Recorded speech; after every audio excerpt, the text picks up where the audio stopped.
أشرقت نفسي بنور من فؤادي حينما رددت يا رب العباد. السلام علیکم ورحمۃ اللہ وبرکاتہ. الحمد للہ وکفى وسلام علی عباده الذین اصطفى اما بعد فاعوذ باللہ من الشیطان الرجیم بسم اللہ الرحمن الرحیم. ربنا واجعلنا مسلمین لک ومن ذریتنا امة مسلمة لک وارنا مناسکنا وتب علینا انک انت التواب الرحیم. صدق اللہ العظیم وصدق رسولہ النبی الکریم ونحن علی ذلک من الشاہدین. عن ابی ہریرہ رضی اللہ تعالی عنہ قال قال رسول اللہ صلی اللہ علیہ وسلم الحج المبرور لیس له جزاء الا الجنہ. رواہ البخاری. ایک بار ہم لوگ تلبیہ پڑھ لیں. لبیک اللہم لبیک لبیک لا شریک لک لبیک ان الحمد والنعمت لک والملک لا شریک لک لبیک. اور ہر کام جب شروع کرے تو بسم اللہ الحمدللہ کے ساتھ درود شریف بھی پڑھنا چاہیے. تو ایک بار درود شریف بھی پڑھتے ہیں. اللہم صلی علی سیدنا و مولانا محمد وعلی آل سیدنا و مولانا محمد وبارک وسلم تسلیما. اللہ تعالی ہم لوگوں کو حج کے ارکان سکھلا دے اور ہم لوگوں کو اپنے وعدے کے مطابق اللہ تعالی جنت نصیب فرمائے. اب یہ سمجھیے آپ لوگ کہ دنیا میں جتنے لوگ حج کو جاتے ہیں وہ سارے لوگ 3 طریقوں میں سے ایک طریقے کے مطابق حج کرتے ہیں یا 3 حج کی قسموں میں سے ایک قسم کا حج کرتے ہیں. تو حج کی کل 3 قسم ہوتی ہے. ایک حج کی قسم ہے حج افراد، دوسری قسم کا نام ہے حج قرآن اور تیسری قسم کا نام ہے حج تمتع. حج افراد کہتے ہیں اس حج کو جس میں صرف حج ہو عمرہ نہ ہو. یعنی حاجی جب احرام باندھ کر دنیا میں کہیں سے بھی جائے مکہ مکرمہ تو عمرہ نہ کرے، فقط حج کرے. اس کو کہتے ہیں حج افراد. آج بھی حج افراد بہت سے لوگ کرتے ہیں. جو لوگ سعودی عرب میں نوکری کرتے ہیں، کام کرتے ہیں، یا جو لوگ بہت زیادہ پیسے والے ہیں، ٹائم کم ہے، تو وہ صرف 5 دن کے لیے یا 7 دن کے لیے حج کرنے جاتے ہیں، حج افراد کرتے ہیں وہ. تو حج افراد کا مطلب ہوتا ہے اکیلے حج کرنا. افراد کے معنی اکیلے، اس میں عمرہ نہیں ہے. حج قرآن کس کو کہتے ہیں؟ حج قرآن کہتے ہیں کہ ایسا حج جس میں عمرہ بھی ہو اور حج بھی ہو. پہلے عمرہ کرے گا حاجی، اس کے بعد حج کرے گا. اس عمرے کے بعد اپنا بال نہیں منڈوائے گا، اپنا جو ہے احرام نہیں کھولے گا، اسی بندھے ہوئے احرام کے ساتھ وہ حج کرے گا. اس کو حج قرآن کہتے ہیں. قرآن کے معنی آتے ہیں ملنے کے. تو اس میں حج اور عمرے کا احرام ملا ہوا ہے، الگ الگ نہیں ہے. یہ 2 قسم ہو گئی حج کی. تو حج قرآن بہت کم لوگ کرتے ہیں کیونکہ اس میں پابندی بہت ہوتی ہے. تیسری قسم ہے حج کی حج تمتع. یہ دنیا بھر میں زیادہ تر حاجی 92% حاجی لوگ جو ہے حج تمتع کرتے ہیں. تو حج تمتع کیا ہوتا ہے؟ حج تمتع ہوتا ہے کہ آدمی جب حج کی نیت سے مکہ مکرمہ جاتا ہے یا مدینہ منورہ جاتا ہے تو پہلی کوشش اس کی ہوتی ہے عمرہ کرے اور عمرے ہی کی نیت سے وہ احرام باندھتا ہے.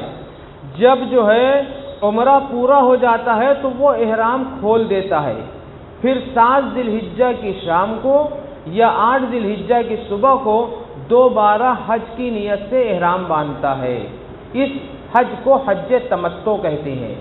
یہاں جتنے لوگ بیٹھے ہیں یہ سب لوگ حج تمتع ہی کریں گے انشاءاللہ. ٹھیک ہے. تمتع کے معنی آتے ہیں فائدہ اٹھانا. تو آدمی سفر تو کرتا ہے حج کا لیکن فائدہ اٹھاتا ہے کس کا؟ عمرے کا. اس لیے اس حج کو کیا کہتے ہیں؟ حج تمتع کہتے ہیں، کہ ایسا حج جس حج میں عمرے کا فائدہ حاجی اٹھاتا ہے اور ساتھ میں یہ بھی فائدہ اٹھاتا ہے کہ عمرہ کرنے کے بعد احرام کھول دیتا ہے اور احرام کی پابندیوں سے آزاد ہو جاتا ہے، تو یہ بھی فائدہ اٹھانا ہوا۔ اور یہ بھی فائدہ اٹھانا ہوا کہ کئی عمرہ کرنا چاہے تو کئی عمرہ کر سکتا ہے اور کئی طواف کر سکتا ہے، تو اسی وجہ سے اس کو حج تمتع کہتے ہیں۔ اب آپ کو حج تمتع کا طریقہ بتایا جائے گا۔ تو حج تمتع میں سب سے پہلے آپ یہ سبق یاد کر لیجئے کہ حج تمتع میں دو چیزیں ہیں، نمبر 1 ہے عمرہ کرنا اور نمبر 2 ہے حج کرنا، ٹھیک ہے؟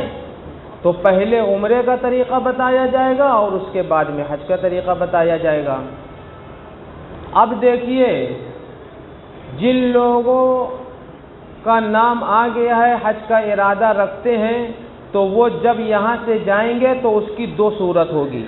پہلی صورت یہ ہوگی کہ آپ کی فلائٹ ڈائریکٹ مدینہ المنورہ جائے گی، اور دوسری صورت یہ ہوگی کہ آپ کی فلائٹ جدہ جائے گی۔ جدہ کو آپ مکہ بھی کہہ سکتے ہیں کہ مکہ کے لیے جائے گی۔ تو اب اگر آپ کی فلائٹ مدینہ المنورہ جائے گی تو آپ کو احرام باندھنے کی انڈیا سے کوئی ضرورت نہیں ہے۔ آپ وہاں پہ جائیں گے اور آپ یہ نیت کریں گے کہ ہم جو ہے روضہ اقدس حضرت رسول پاک صلی اللہ علیہ وسلم کی قبر اطہر کی زیارت کے لیے یہاں سے جا رہے ہیں۔ یا اللہ، نبی پاک صلی اللہ علیہ وسلم کے قبر اطہر کی زیارت کو قبول فرمائیے اور آسان فرمائیے۔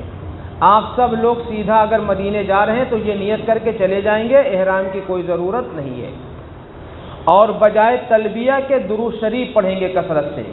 یہاں سے سفر جب مدینہ کا ہوگا جتنا بھی درود شریف پڑھ سکتے ہوں، اور ہم تو کہتے ہیں کہ اگر بیوی ساتھ میں ہو تو اس سے آپ میچ کھیل لیجئے کہ تم زیادہ پڑھو گی درود شریف یا ہم زیادہ پڑھیں گے، سمجھے آپ، تاکہ دونوں لوگ درود شریف میں مشغول رہیں۔ اور پھر اس کے بعد جو ہے وہاں پہ 8 دن یا 9 دن کا آپ کا پروگرام حج کمیٹی والے بنائیں گے۔ اس کے بعد جب آپ مدینہ منورہ سے روانہ ہوں گے مکہ مکرمہ کے لیے، تو پھر آپ کے احرام باندھنے کی 2 جگہ ہے۔ ایک تو جگہ وہ ہے جس ہوٹل میں آپ ٹھہرے ہیں، اگر آپ کا دل چاہے تو وہیں پہ باندھ لیں۔ دوسرا سب سے اچھا طریقہ یہ ہے کہ ذوالحلیفہ ایک جگہ آئے گی جب آپ مدینے سے مکہ کے لیے روانہ ہوں گے، ٹھیک ہے؟ پھر مدینے سے مکہ جانے کی 2 صورت ہوگی۔ پہلی صورت تو ہوگی شاید کسی کی فلائٹ سے جائے، تو اگر کوئی فلائٹ سے جا رہا تو اس کے لیے ضروری ہے کہ وہ اپنی قیامگاہ پر ہی احرام باندھ لے، عمرے کا باندھنا ہے، یاد رکھیے گا۔ اور پھر جو ہے ڈائریکٹ مکہ چلا جائے گا، اور اگر جو ہے بائی کار اور بائی بس جا رہا ہے تو ذوالحلیفہ ایک جگہ آتی ہے، یہیں پہ نبی پاک صلی اللہ علیہ وسلم نے بھی اپنے حج و عمرے کا احرام باندھا تھا، اور یہیں پہ بہت سے صحابہ نے باندھا تھا ذوالحلیفہ میں، تو وہیں پر آپ ذوالحلیفہ سے احرام باندھ لیں۔ البتہ آپ یہ کر سکتے ہیں بھیڑ سے بچنے کے لیے اور ٹائم بچانے کے لیے، آپ مدینہ منورہ کی جس ہوٹل میں ٹھہرے ہیں نہا دھو کر پاک صاف وہیں پہ ہو لیں، آپ بھی اور آپ کے ساتھ میں جو بھی ہم سفر ہو، خواتین ہوں چاہے دوست یار ہوں، جو بھی وہیں سے ہو لیں اور ذوالحلیفہ پہنچ کے احرام باندھ لیں۔ یہ تو بات ہو گئی جب جو ہے حاجی کی فلائٹ مدینے جا رہی ہو۔ اگر حاجی کی فلائٹ جدہ جا رہی ہو تو پھر حاجی کو چاہیے کہ یہیں پر اپنے گھر ہی پر خوب پاک صاف ہو لے۔ پاک صاف ہونے کا مطلب یہ ہوتا ہے کہ اپنے سارے غیر ضروری بال جو جسم کے ہیں اس کو بنا لیں اور نہا دھو لیں۔ نہانے دھونے کے بعد احرام باندھنے کا طریقہ یہ ہے کہ انسان کو چاہیے کہ وہ 2 سفید چادر جو حج کرنے جا رہا ہے وہ 2 سفید چادر لے گا، اور احرام باندھنے کا طریقہ آپ کو یہاں بتایا گیا ہوگا یا بتایا جائے گا، تو ایک چادر لنگی کی طرح باندھ لیں گے اور دوسری چادر جو ہے اوڑھ لیں گے، اور یہ جو چادر اوڑھیں گے اس کے بارے میں یہ کہا جاتا ہے کہ 2 رکعت نماز نفل پڑھیں گے آپ، عمرے کی نفل نماز تو جب وہ نماز آپ پڑھیں گے تو اس وقت آپ اپنا سر ڈھانک کے پڑھیں گے، چاہے ٹوپی لگا لیں اور چاہے احرام کی جو اوپر والی چادر ہے اس سے سر کو ڈھانک لیجئے۔ اور نماز پڑھنے کے بعد سب سے اچھا طریقہ یہ ہے جو علماء نے بھی بیان کیا ہے اور جو ہے حج کے تجربے کار لوگوں نے، جیسے حاجی معین الدین خان صاحب ہیں، تجربہ رکھتے ہیں، ان لوگوں نے یہ بتایا ہے کہ آپ نفل احرام بھی باندھ لیجئے اور نفل بھی پڑھ لیجئے، لیکن ابھی نیت نہ کریے۔ نیت کا سب سے اچھا جو وقت ہے، ٹائم ہے، وہ ہے جہاز پہ بیٹھنے کے بعد۔ جب بورڈنگ کارڈ آپ کو مل جائے، آپ جہاز کے اندر سوار ہو جائیں، اس کے بعد پھر آپ جو ہے نیت کریے۔ نیت کریں گے عربی میں اللہم انی ارید العمرۃ فیسرھا لی وتقبلھا منی۔ اردو میں نیت کریں گے اے اللہ میں عمرہ کا ارادہ کرتا ہوں، آپ میرے لیے عمرے کو آسان کر دیجئے اور قبول فرما لیجئے۔ اور اس کے بعد پھر تلبیہ پڑھیں 3 مرتبہ، اور جب آپ یہ پڑھ لیں گے تو آپ کا احرام پکا ہو جائے گا اور آپ کا عمرہ شروع ہو جائے گا۔ اب احرام پہ جتنی پابندیاں آتی ہیں وہ سب عائد ہو جائیں گی، آپ پر لاگو ہو جائیں گی۔ اچھا، اب سوال یہ پیدا ہوتا ہے کہ آپ نے احرام باندھا اپنے گھر پر یا اپنے لکھنؤ والے جو ہے ایئرپورٹ پر، لیکن نیت کرنے کو کہا جا رہا ہے کہ جب جہاز اڑ جائے تب۔ تو اس لیے کہا جاتا ہے کہ کبھی کبھی ایسا ہوتا ہے کہ جہاز لیٹ ہو جاتا ہے، کبھی کسی وجہ سے فلائٹ کینسل بھی ہو سکتی ہے، اس وجہ سے نیت نہ کریے، کیونکہ نیت کرنے کے بعد احرام پکا ہو جاتا ہے اور بڑی پابندی ہو جاتی ہے۔ تو جب آپ کو یہ یقین ہو جائے کہ اب ہم کو انڈیا ہی میں نہیں رہنا ہے، ہمارا جہاز عرب کے لیے چل چکا ہے، تو اس وقت آپ جو ہے نیت کو اپنی پکی کریں، تو آپ کو احرام کی پابندیوں کو زیادہ نہیں برداشت کرنا پڑے گا۔ اور یہ جو عمرہ ہوتا ہے، عمرے میں 4 بڑے بڑے کام ہیں۔ سب سے پہلا کام یہی ہے احرام باندھنا، اور دوسرا بڑا کام ہے طواف کرنا، تیسرا بڑا کام ہے سعی کرنا، اور چوتھا بڑا کام ہے سر کا بال منڈوانا یا سر کا بال چھوٹا کروانا۔ انہی 4 چیزوں کا نام عمرہ ہے۔ تو پہلی چیز آپ کی مکمل ہو گئی، کون سی؟ احرام والی۔ ٹھیک ہے، احرام باندھنے کا طریقہ معلوم ہو گیا، اور یہ بھی معلوم ہو گیا کہ احرام کی نیت کہاں کرنا بہتر ہے اور نیت کس طرح کریں گے، یہ بھی معلوم ہو گیا۔ اب یہاں پہ جب آپ نے جو تلبیہ شروع کیا ہے، یہ تلبیہ آپ کو وقفے وقفے سے پڑھتے رہنا ہے۔ مردوں کو، مرد پڑھیں گے بآواز بلند زور سے، اور عورتیں تلبیہ پڑھیں گی آہستہ سے۔ عورتوں کا احرام کیا ہے؟ عورتوں کا احرام یہ ہے کہ عورتیں صرف اپنے سر کے بال کو خوب قاعدے سے باندھ لیں، اور صرف اس لیے باندھ لیں تاکہ بال ٹوٹ ٹوٹ کر گرے نہ۔ لیکن سب عورتیں یہ یاد رکھیں کہ یہ جو سر کے اوپر دوپٹہ باندھا جاتا ہے، اس کو کبھی بھولے سے وہ احرام نہ سمجھیں۔ ٹھیک ہے، ہاں، اس کو احرام نہیں سمجھنا چاہیے، کیونکہ اگر عورتوں نے اس کو احرام سمجھ لیا تو پھر وضو کے دوران وہ اس کو کھول کے مسح نہیں کر پائیں گی، اور جب کہ وضو کے درمیان سر کھول کے مسح کرنا فرض ہے، جیسے چہرے کا دھونا فرض ہے، ویسے ہی عورتوں کو صرف احرام کی حالت میں اتنا خیال رکھنا ہے کہ چہرہ ڈھکا ہو لیکن چہرے سے کپڑا نہ چھل رہا ہو، بس۔ عورتیں اپنا جو معمول کا کپڑا موقع دیا جائے گا اس کو نوٹ کرتے رہیے دل میں، تو جو عورتیں اپنا سلا ہوا کپڑا پہنیں گی اسی حال میں، ان کا احرام بس یہی ہے کہ چہرہ کھلا رہے، اور اس طرح کھلا رہے کہ چہرے پہ کپڑا نہ لگے۔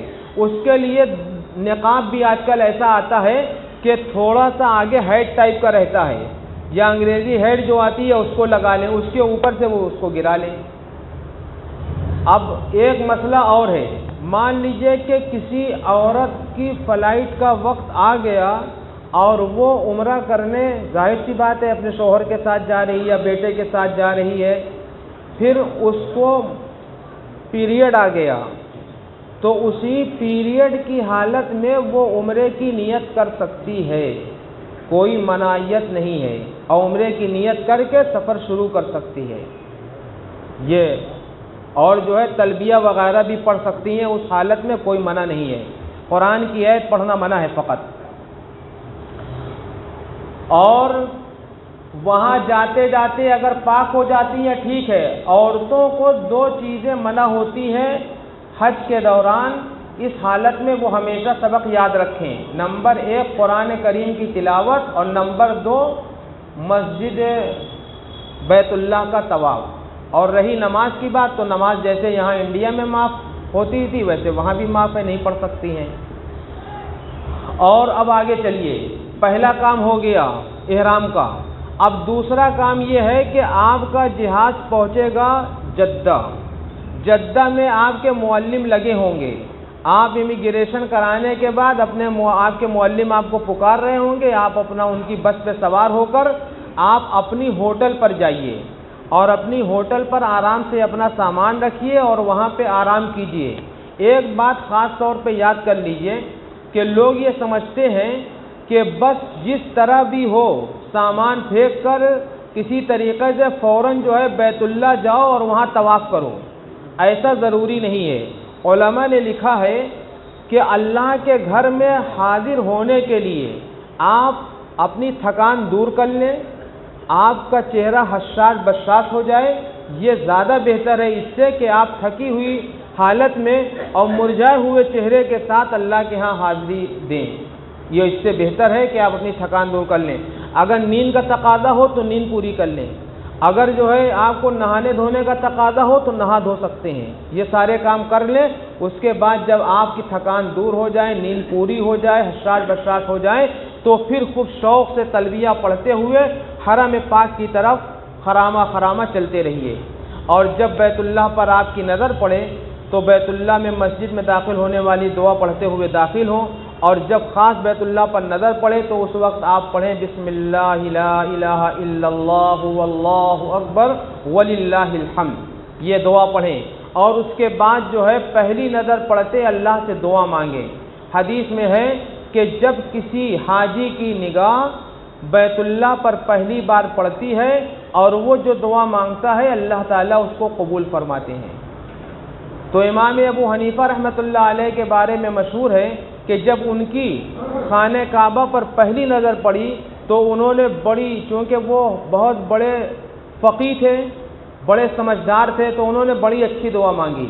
انہوں نے یہ دعا مانگی، یا اللہ آج اور آج کے بعد آخر سانس تک جتنی بھی دعا میں مانگوں آپ میری دعا قبول کر لیجئے۔ سمجھے آپ؟ یہ دعا انہوں نے مانگی۔ اسی وجہ سے امام ابو حنیفہ جس کے بارے میں جو دعا کر دیتے تھے وہ قبول ہو جاتی تھی، مستجاب الدعوات ان کو کہا جاتا تھا، یعنی ایسا شخص ہے یہ کہ جس کی دعا کبھی رد نہیں ہونی ہے۔ تو آپ چاہیں تو یہ دعا مانگ سکتے ہیں کہ یا اللہ آج کے بعد میں جو بھی دعا کروں جو میرے لیے بہتر ہو اسے قبول فرما لیجئے، جو میرے حق میں بہتر نہ ہو اسے آپ قبول نہ کریں، اس کے بدلے میں آپ مجھے کچھ اور عنایت فرما دیں جو بہتر ہو۔ بہرحال جب آپ دعا مانگ لیں تو بیت اللہ میں ایک جانب ہے دروازے، جو بیت اللہ کا دروازہ اس کی دائیں جانب حجر اسود ہے، آپ خرامہ خرامہ حجر اسود کی طرف پہنچیں۔ اب آپ کو عمرے کا ایک کام ہو چکا ہے، دوسرا کام کرنا ہے، اس کا کیا نام ہے؟ طواف۔ تو حجر اسود کے پاس پہنچیں گے آپ اور حجر اسود کی طرف ایسے چہرہ کر کے کھڑے ہو جائیں گے اور آپ کے اس دائیں جانب حجر اسود ہو۔ اس کا مطلب یہ ہوا کہ وہاں پہ پہلے ایک پٹی لگی تھی، اب وہ پٹی نہیں لگی ہے، اس حجر اسود کی جانب میں ہرا راڈ لگا ہے، تو اس راڈ کے اندر رہیے گا آپ، تبھی حجر اسود آپ کی دائیں جانب آئے گا۔ سمجھ میں آئی بات؟ ہاں، اگر راڈ کے آگے نکل جائیں گے تو حجر اسود آپ کی بائیں جانب ہو جائے گا اور آپ کا چکر پورا نہیں ہوگا، کیونکہ آپ حجر اسود کے بہت آگے سے شروع کر رہے ہیں۔ اس لیے ہری لائٹ دیکھ کے اس کے دائرے کے اندر آپ رہیں گے اور حجر اسود آپ کی دائیں جانب ہونا چاہیے۔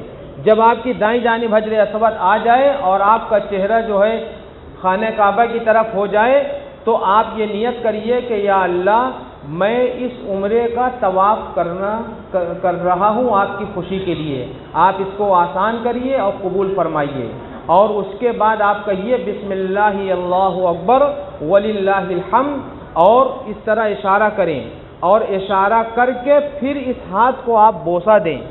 نبی کریم صلی اللہ علیہ وسلم پر کروڑوں درود و سلام نازل ہو، آپ نے امت پر اتنا بڑا احسان کیا ہے، اس کو کہتے ہیں استعلام۔ آپ نے بہت بڑا احسان کیا۔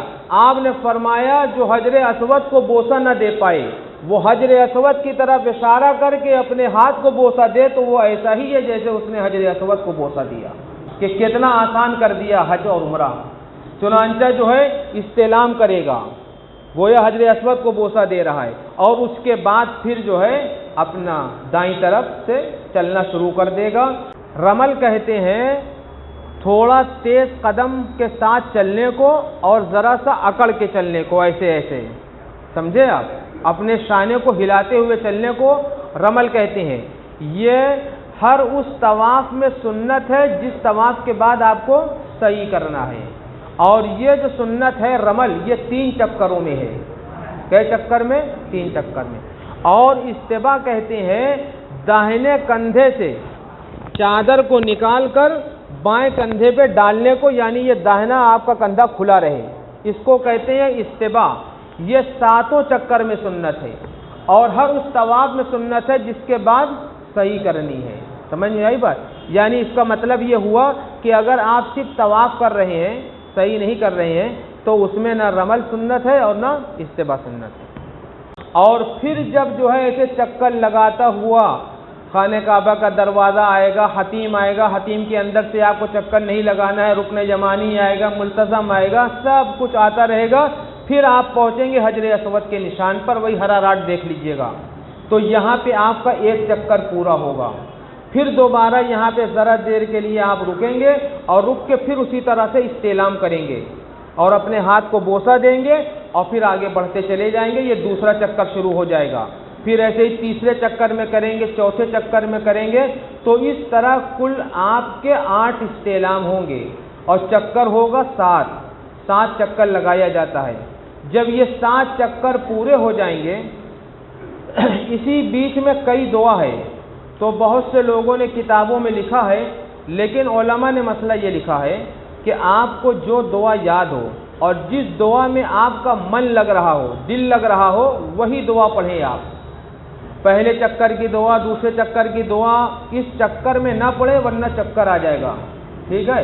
جو آپ کو یاد ہو اور جس میں آپ کا من لگے، اللہ سے بات کرنے میں مزہ آ رہا ہو، وہی دعا مانگیں۔ اور ویسے نبی پاک صلی اللہ علیہ وسلم نے جو دعا مانگی ہے، ان دعاؤں میں ایک دعا یہ بھی مانگی ہے، ربنا آتنا فی الدنیا حسنۃ وفی الآخرۃ حسنۃ وقنا عذاب النار۔ کسی نے اس پہ یہ بھی اضافہ کیا ہے، وادخلنا الجنۃ مع الابرار یا عزیز یا غفار۔ تو آپ یہ دعا بھی پڑھیں۔ تیسرا کلمہ نبی پاک صلی اللہ علیہ وسلم نے پڑھا ہے، آپ اس کو بھی طواف کے چکر میں پڑھ سکتے ہیں۔ اور اسی طریقے سے اللہم انا نسألک العفو والعافیۃ فی الدنیا والآخرہ، یہ دعا نبی پاک صلی اللہ علیہ وسلم کو بہت پسند تھی۔ بعض لوگوں سے مروی ہے کہ آپ نے طواف کے دوران پڑھا ہے، اور امت کو آپ نے یہ دعا سکھلائی ہے، اور اس کو حکم بھی دیا ہے کہ اللہ سے یہ دعا مانگا کرو، کیونکہ عافیت بہت بڑی چیز ہے جس کو دنیا میں مل جائے، اور معافات جو ہے یہ معافی ہے جس کو آخرت میں مل جائے، بڑی اچھی چیز ہے۔ اور پھر دنیا والآخرہ دونوں ساتھ میں لگا ہے۔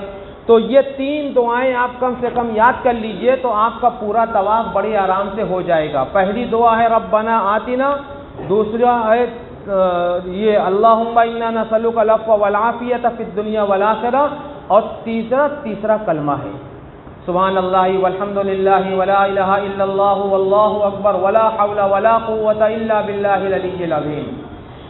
یہ آپ پڑھ لیں۔ جب آپ کا 7 چکر پورا ہو جائے گا تو پھر آپ کو 2 رکعت نماز واجب الطواف پڑھنا ہے۔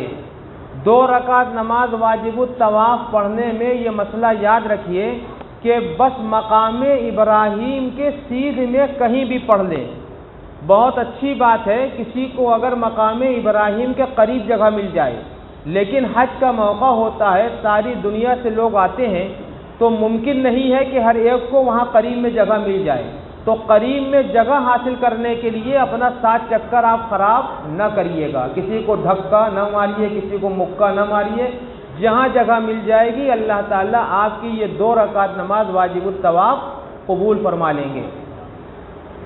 اور یہ جو واجب الطواف پڑھی جاتی ہے یہ حضرت ابراہیم علیہ السلام نے پڑھی، حضرت اسماعیل علیہ السلام نے پڑھی، نبی پاک صلی اللہ علیہ وسلم نے پڑھی، اور نبی پاک صلی اللہ علیہ وسلم نے جب 2 رکعت نماز واجب الطواف پڑھا تو آپ نے لوگوں کے سامنے قرآن کی یہ آیت بھی پڑھی، وَاتَّخِذُوا مِن مَّقَامِ إِبْرَاهِيمَ مُصَلًّى، کہ تم لوگ مقام ابراہیم کو نماز پڑھنے کی جگہ بنا لو۔ چنانچہ قرآن سے ثابت ہے یہ نماز واجب الطواف، تو اس کو پڑھنا ہے۔ جب 2 رکعت نماز واجب الطواف آپ پڑھ لیں گے تو پھر اب آپ کو چاہیے کہ آپ زمزم پئیں۔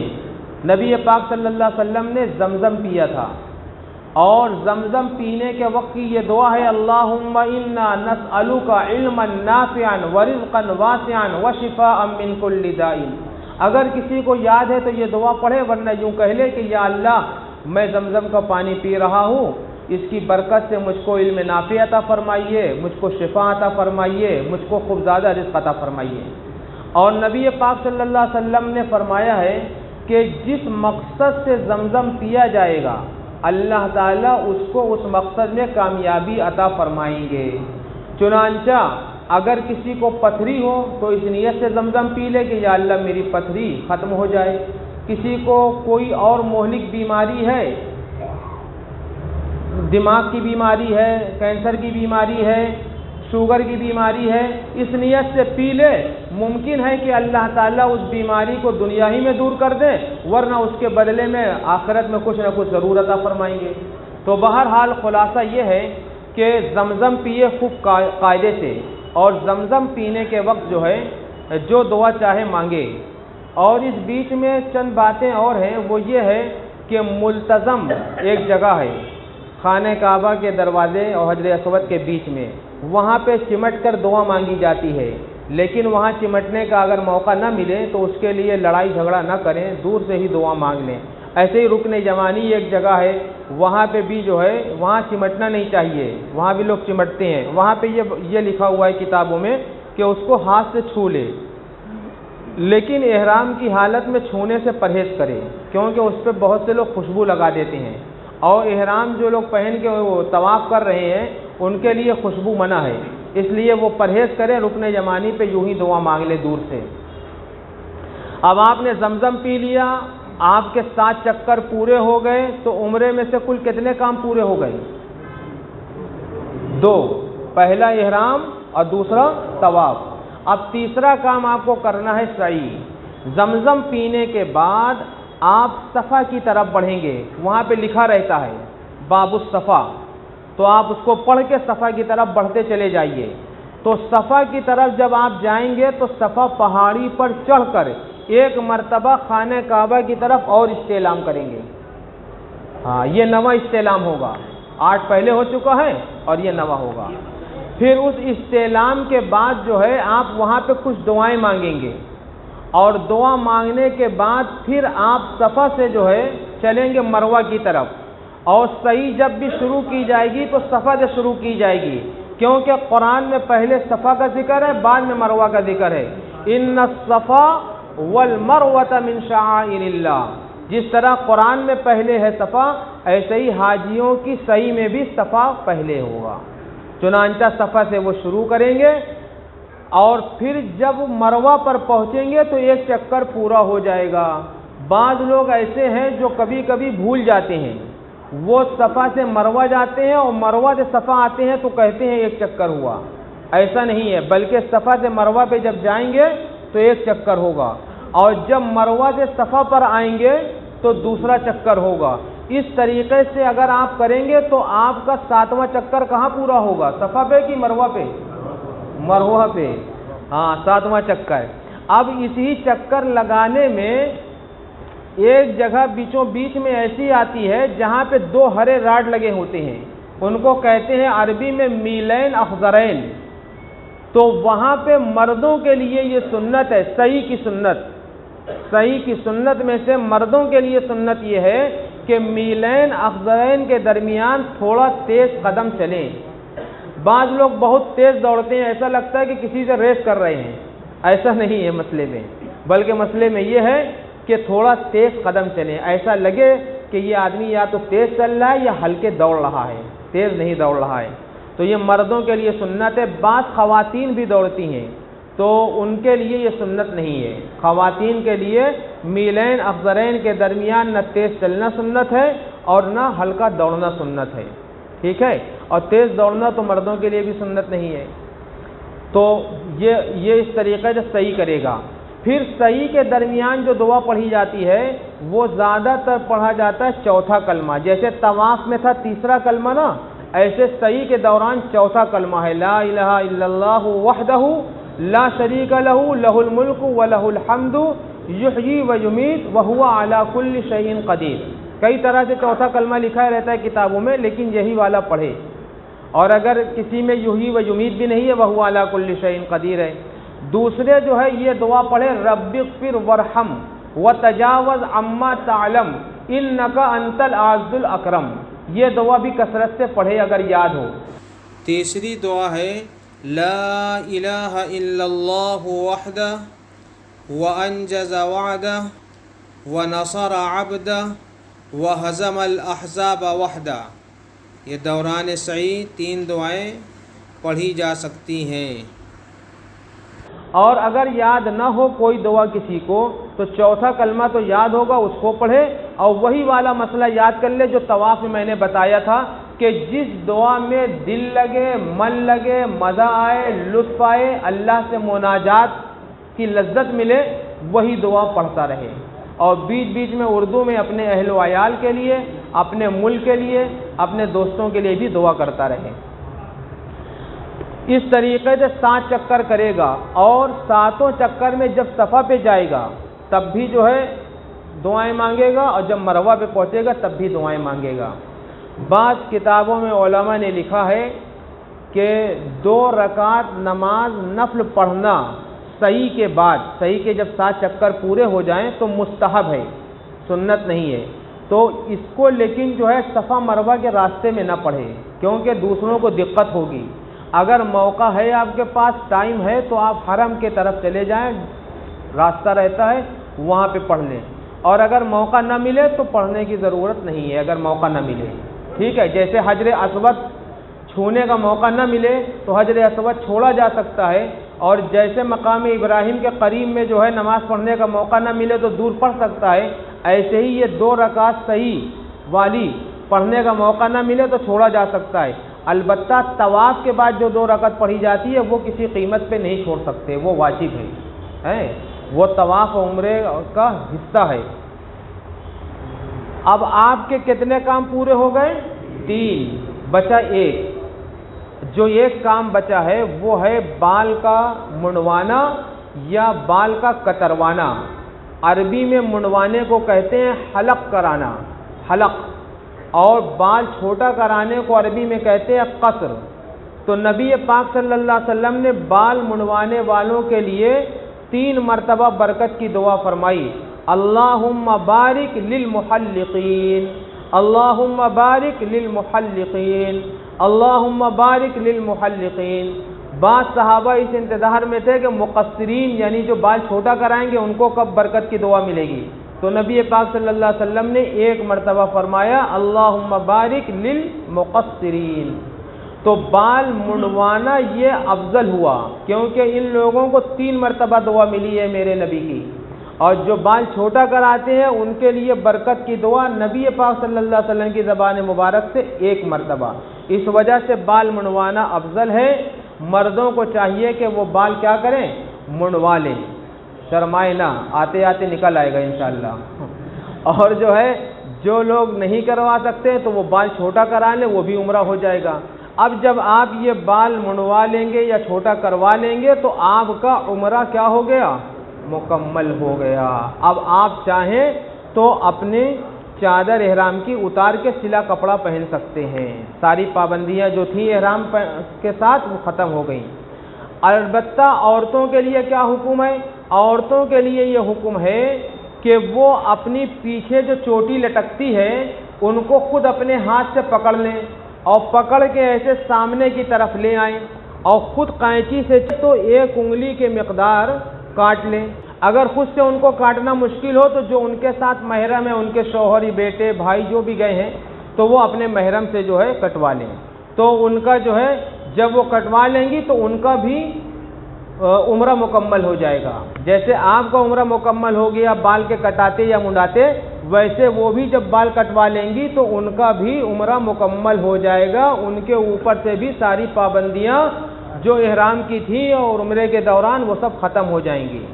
اب آپ کا اور آپ کی اہلیہ کا عمرہ مکمل ہو گیا، ٹھیک ہے۔ آپ سلے ہوئے کپڑے پہنیں، آرام سے اپنی قیام گاہ پہ جائیں اور وہاں پہ رہیں، آرام کریں۔ اب آپ کو 2 کام کرنا ہے زیادہ سے زیادہ۔ بیت اللہ شریف کے آس پاس مکہ مکرمہ میں جب تک قیام رہے گا، نمبر 1 صحت اللہ تعالیٰ نے دی ہے، موقع دیا ہے تو عمرہ کر لیجئے۔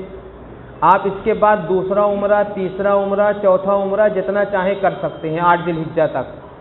اور علماء نے یہ لکھا ہے کہ طواف کرنا زیادہ افضل ہے، تو افضل کی بات ہے۔ صحت مند لوگ چاہے عمرہ کر لیں، اور خواتین کمزور ہوتی ہیں یا جو مرد کمزور ہو وہ طواف کر لیں۔ تو بہرحال طواف کرتے رہیں، عمرہ کرتے رہیں۔ باقی نماز کی پابندی یہ تو کہنے کی بات نہیں ہے، یہ تو آپ کو یہاں بھی کرنا چاہیے نماز کی پابندی، اور وہاں تو بہت ہی زیادہ کرنا چاہیے۔ زیادہ تر کوشش کریں کہ حرم پاک کے اندر پہنچ کر ہی نماز پڑھیں، کیونکہ 1 رکعت نماز کا ثواب 1,00,000 رکعت کے برابر ہے۔ تو اتنی بڑی فضیلت تو آپ کو کہیں اور مل نہیں سکتی ہے، نہ آپ کو قیام گاہ پہ ملے گی۔ اس لیے بہتر یہ ہے کہ یہ آپ کو جو اللہ نے موقع عنایت کیا ہے، اس موقع کو جانے نہ دیجیے، ثواب لوٹ لیجیے خوب۔ تو مسجد حرم کے اندر زیادہ سے زیادہ نمازیں پڑھیے۔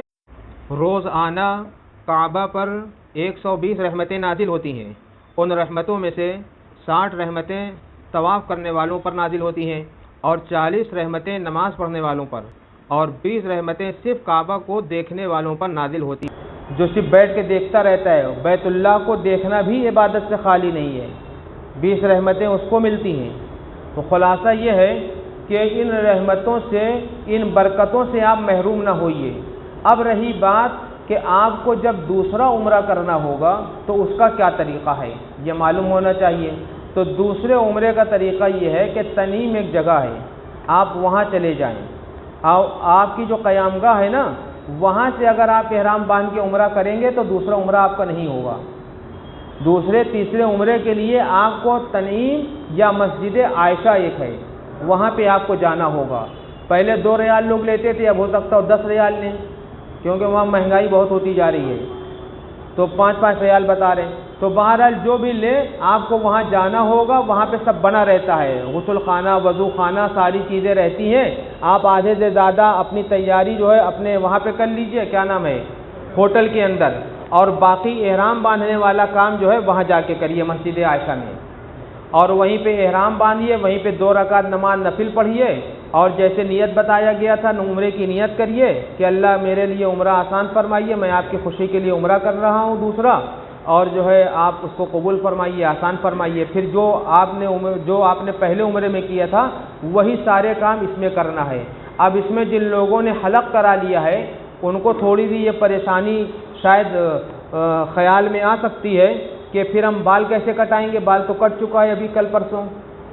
تو اس کے بارے میں علماء نے لکھا ہے کہ پورے جو ہے سر پہ استرا پھروا لیں، تو وہ بال منڈوانے ہی کے قائم مقام ہو جائے گا اور آپ کا عمرہ مکمل ہو جائے گا، ٹھیک ہے۔ جیسے آج آپ نے کیا تو ظاہر سی بات ہے کل تو آپ کے بال نکلے گا نہیں اتنا زیادہ، تو پورے پہ استرا پھروا لیجئے گا، ٹھیک ہے۔ اشرقت نفسي بنور من فؤادي حينما رددت يا رب العباد